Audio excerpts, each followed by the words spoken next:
شروع اللہ کا نام لے کر جو بڑا مہربان نہایت رحم والا ہے۔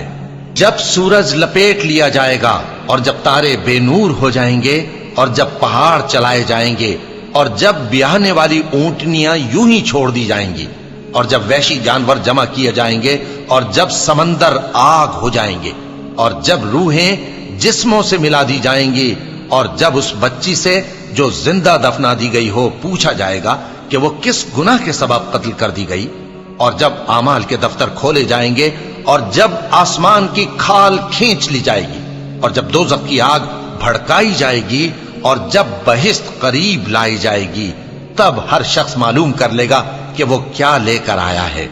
پس میں ان ستاروں کی قسم کھاتا ہوں جو پیچھے ہٹ جاتے ہیں اور جو سیر کرتے اور غائب ہو جاتے ہیں، اور رات کی قسم جب وہ پھیلنے لگتی ہے، اور صبح کی قسم جب وہ نمودار ہوتی ہے، کہ بے شک یہ قرآن اس فرشتہ عالی مقام کا سنایا ہوا پیغام ہے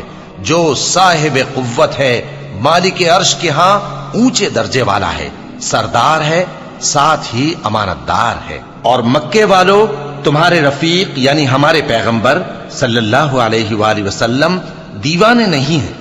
اور بے شک انہوں نے اس فرشتے کو آسمان کے کھلے کنارے پر دیکھا ہے، اور وہ غیب کی باتوں کے ظاہر کرنے میں بخیل نہیں، اور یہ کسی شیطان مردود کا کلام نہیں ہے۔ پھر تم لوگ کدھر جا رہے ہو؟ یہ قرآن تو تمام جہانوں کے لیے نصیحت ہے،